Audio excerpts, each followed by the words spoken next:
Hi everyone, good morning to all. It's me Swati from Sunbeam Convent School, your science teacher. Today I'm gonna start our next topic of lesson 2, deficiency of vitamin D in food causes rickets. हमारे भोजन में vitamin D की कमी के कारण rickets होता है. A child suffering from rickets has soft and weak bones. जो बच्चा रिकेट्स से पीड़ित होता है उसकी हड्डियां काफ़ी नाजुक, मुलायम और कमज़ोर होते हैं. Sunlight is a good source of vitamin D. सूर्य का प्रकाश जो है वो बहुत ही अच्छा सोर्स होता है विटामिन डी का. We can also prevent rickets by taking milk, cabbage, eggs, butter and cod liver oil. हम लोग रिकेट्स को भी रोक सकते हैं. हम अपने डाइट में अगर ले दूध, पत्ता गोभी, अंडा, मक्खन और कोड लिवर ऑयल, इन सभी चीज़ों का सेवन करके हम रिकेट्स को भी रोक सकते हैं. Vitamin D along with calcium and phosphorus makes our bones and teeth hard and strong. Phosphorus और कैल्शियम के साथ विटामिन डी भी हमारे हड्डियों और दांतों को सख्त और मजबूत बनाता है. Okay, we get calcium from milk and its products. और हमें दूध से कैल्शियम मिलता है और इसके उत्पादों से, जो दूध के बने चीज़ होते हैं उससे भी हमें कैल्शियम मिलता है. Milk is complete food. दूध जो है एक पूर्ण भोजन होता है. Deficiency of iodine in the body causes goitre.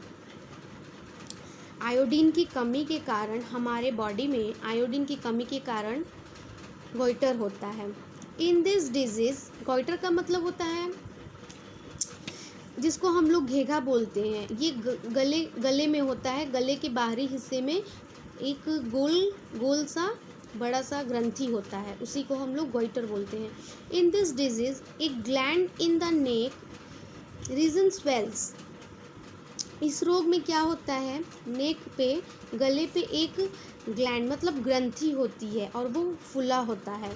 Goiter can be prevented by taking iodized salt. Seafood is also a rich source of iodine.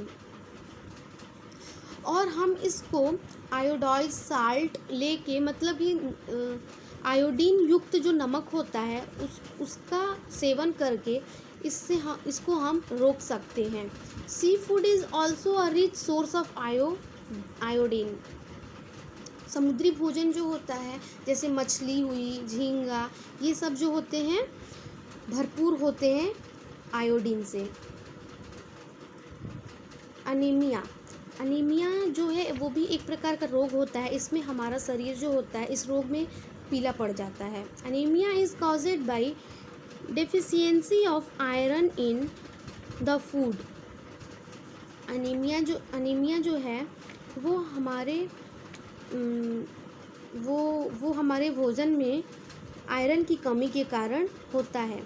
This reduce haemoglobin in blood. और ये हमारे ब्लड में हीमोग्लोबिन को कम कर देता है. Because of which the blood is unable to carry as much oxygen as it should. और फिर हमारे रक्त को जितना ऑक्सीजन चाहिए वो नहीं ले पाता है. ठीक है, वो उसको कैरी करने में असमर्थ रहता है. An anaemic person has a pale and tired. और जो इस रोग से पीड़ित होते हैं वो व्यक्ति बहुत ही थके हुए और अस्त-व्यस्त दिखाई देते हैं. Iron is found in apple, banana, guava, spinach, brinjal, टॉल्सेस, जैगरी एंड मीट. और आयरन जो है वो सेब से, केला से, अमरूद से, साग से, बैगन से, दाल से, गुड़ से और मांस से पाया जाता है. ये सारी चीज़ों में आयरन पाया जाता है. Deficiency of protein in the food causes kwashiorkor. Protein की कमी से, हमारे भोजन में प्रोटीन की कमी से क्वाशियोरकोर होता है. क्वाशियोरकोर एक बच्चों में होने वाली एक प्रकार की बीमारी है. ओके, और ये प्रोटीन की कमी से, भोजन में प्रोटीन की कमी से होती है। The symptoms are swelling of the body due to retention of fluids. इसके लक्षण हैं कि हमारे बॉडी में सूजन होने लगते हैं और तरल पदार्थ एकत्रित होने लगते हैं। Skin changes colour and becomes broken and scaly. Skin का जो कलर होता है वो चेंज होने लगता है और आप देखते होंगे कि कभी कभी पपड़ीदार टाइप का कुछ हमारे बॉडी से छूटने लगता है। तो इसके लक्षण में वो सब आते हैं, जैसे स्किन का कलर चेंज हो जाता है और हमारे स्किन पपड़ीदार में टूटने लगते हैं। This disease occurs in the children belonging to the age groups of 1 to 5 years। और ये जो रोग है वो 1 से 5 तक के वर्ष के वर्ग के बच्चों को होता है। Deficiency of carbohydrates and fats as well as protein in food causes marasmus।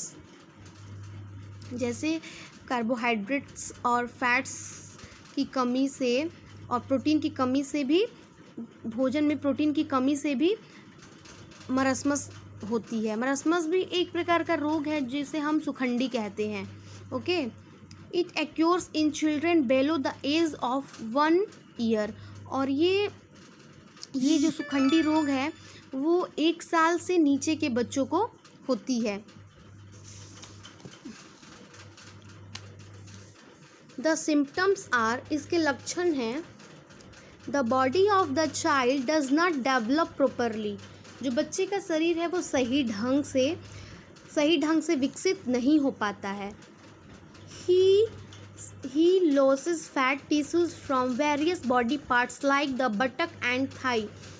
और शरीर के विभिन्न भागों जैसे कि कूल्हों और जांघों से ये वसा के ऊतकों को खो देते हैं, जिससे कि उनका एकदम पैर, हाथ, बॉडी मतलब पूरा बहुत ही कमज़ोर हो जाता है। वो सही ढंग से चल नहीं पाते हैं, बैठ नहीं पाते हैं। Okay, the child is usually irritable and has exceptionally strong appetite. और जो बच्चा होता है वो काफ़ी इरिटेबल मतलब कि चिड़चिड़ा हो जाता है। This disease can be cured by giving them a protein and carbohydrate rich diet। और इस रोग को रोकने के लिए हम लोग रोक सकते हैं प्रोटीन और कार्बोहाइड्रेट्स को अपने आहार में लेकर। अगर हम वो चीज़ें सारी खाएं, बच्चे को दें जो जिस फूड आइटम्स में कार्बोहाइड्रेट्स और प्रोटीन ज़्यादा मात्रा में होती हैं, तो इस डिजीज़ से हम मुक्ति पा सकते हैं, छुटकारा पा सकते हैं।